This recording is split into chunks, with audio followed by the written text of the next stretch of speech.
ও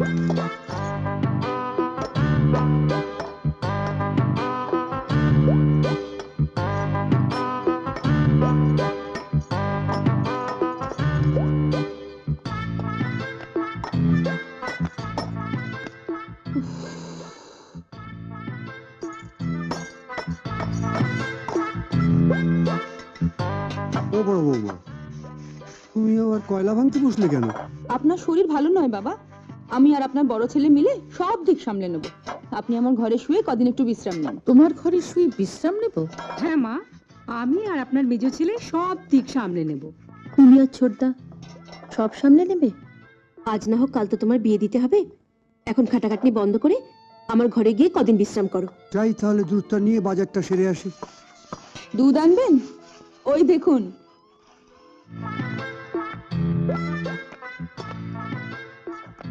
বাবা, এবার থেকে আমার ছেলের দুধ আমি নিজেই নিয়ে আসবো।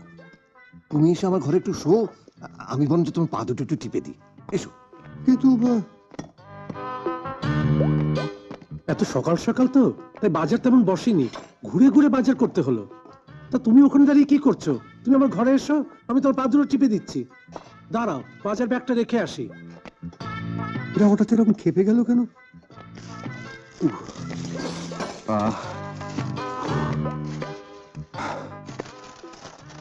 বস্তায় করে কি টেনে আনছিস?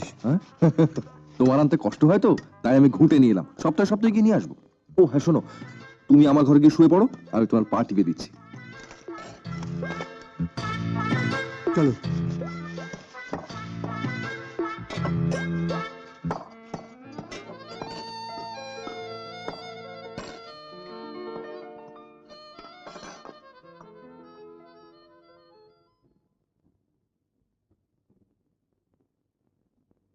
সেবার তো এক টুকরো মাছ খাইয়ে ঘর থেকে বার করে দিয়ে ঘরটা ভাড়া দিয়ে দিয়েছিল।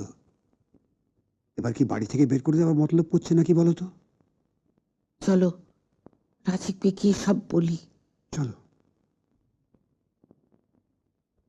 একসঙ্গে 10,000 টাকার দরকার? ব্যবসা ট্যাবসা করবে নাকি? ব্যবসা মানে বলো না বাবাকে। ওই একরকম ব্যবসায়ী বলতে পারেন। আমরা হঠাৎ জানতে পেরেছি যে বাবার ব্যাংকের অ্যাকাউন্টে 1.5 লক্ষ টাকা আছে, যা বাবা আমার বোনের বিয়ের জন্য জমিয়ে রেখেছে। ওর বোন তো বড় লোকের ছেলেকে ভালোবেসে বিয়ে করছে, ওর বাবার 1 টাকাও খরচা হবে না। বাবা ঠিক করেছেন ওই 1.5 লক্ষ টাকা তোমাদের 3 ভাইয়ের মধ্যে ভাগ করে দেবেন, এই তো? না, তাহলে তো কোনো কথাই ছিল না। আসলে আমরা 3 ভাই বিয়ের পর থেকে বাবা মার সঙ্গে তেমন ভালো ব্যবহারই করিনি, তাই বাবা রেগে ঠিক করেছেন যে ওই 1.5 লক্ষ টাকা রামকৃষ্ণ মিশনকে দান করে যাবেন। কিন্তু হঠাৎ করে আমরা গোপন সূত্রে জানতে পেরেছি বাবা মত পাল্টেছেন। বাবা ঠিক করেছেন আমাদের 3 ভাইয়ের মধ্যে যে ভাই বাবা মাকে বেশি খাতির যত্ন করবে, বাবা তাকেই ওই 1.5 লক্ষ টাকা দিয়ে যাবে। এখন তো তাহলে তোমাদের বাড়িতে জোর কম্পিটিশন। হ্যাঁ, আমি আর গোপা মিলে ঠিক করেছি। ওই দাও না লিস্টটা। সকালে হরলিক্স কিংবা বোর্নভিটা, একটু ছানা একটু ফল, আপেল কিংবা আঙ্গুর, দুপুরে পোনা মাছ, মাঝে মাঝে গলদা চিংড়ি, বিকেলে সেই হরলিক্স আর ফল, রাত্রে লুচি দিয়ে মাংস আর পায়েস। আচ্ছা বাবা, পাঁঠার মাংস দেবো না মুরগির মাংস? ও শ্বশুর শাশুড়ির বয়স হয়েছে, মুরগিই ভালো। হ্যাঁ, আরামবাগ থেকে নেব।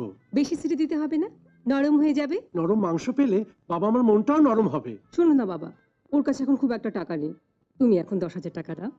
বাবা মাকে খুশি করে ওই 1.5 লক্ষ টাকা যদি হাতে আসে, আপনার 10,000 টাকা আমি ফেরত দিয়ে যাব। এটাই তো সুবিধে, আপনি তার সুদ নেবেন না। তোমার মতো তোমার দাদা ছোট ভাইও তো বাবা মাকে খুশি করার চেষ্টা করবে, ওরাও তো ভালো মন্দ খাওয়াবে। হ্যাঁ, মেনুটা শোনো না। বল। সকালে ঘুম থেকে ওঠা মাত্র গরম চা আর ব্রিটানিয়া বিস্কুট 2টো করে। আচ্ছা। তারপর হাত মুখ ধুয়ে এলে 1 গ্লাস করে গরম দুধ, 2 পিস মাখন দেওয়া টোস্ট আর একটা করে ডিমের অমলেট। আচ্ছা বাবা, হ্যাঁ, অমলেট ভালো হবে না পোচ ভালো হবে? ঘুরিয়ে ফিরিয়ে দিবি। আজ অমলেট দিলে কাল পোচ দিবি। ঠিক আছে। তারপর দুপুরে ভাত, ডাল, একটা ভাজা, ফুলকপি কিংবা বাঁধাকপির তরকারি। ফুলকপি? ফুলকপির তো অনেক দাম রে। দামের কথা ভাবলে চলবে না, ওরা যদি কেউ ফুলকপি খাইয়ে দেয় তাহলেই তো 1.5 লক্ষ টাকা হাতছাড়া হয়ে যাবে। হ্যাঁ, তা অবশ্য ঠিক। তারপর পাকা রুইয়ের বড় বড় পেটি আর টক দই। টক দই ঘরেই পারবি তো? ঘরে পাততে গেলে যদি ভালো না হয়, আনবো দোকান থেকে কিনে, তারপর ভাত থেকে প্লেটে ঢেলে দিয়ে বলবো ঘরে পেতেছি। কিন্তু ওরা 2 বউ যদি দেখে ফেলে বলে দেয়? দেখবে কি করে? সকাল থেকেই তো ঘরে দরজা বন্ধ করে স্টোভ জ্বেলে রান্না করব, ওরা দুজন জানতেই পারবে না ঘরে কি করছি। যা মেনু করেছিস মাসখানেক টানতে গেলে তো অনেক টাকা দরকার। তা 15-20 হাজার তো বটেই। আপনি টাকাটা দিয়ে দিন চাঁদুদা, আমরা 1.5 লক্ষ টাকা পেলেই আপনাকে দিয়ে দেবো। হ্যাঁ, টাকাটা যে তোমাদের দেবো তার জন্য তোমরা আমার কাছে কি জমা রাখবে? জমা রাখতে হবে। নিশ্চয়ই, তুই তো তোর বাবা মাকেই দেখিস না, সুযোগ পেলে তো আমায় লেগে মেরে দিবি।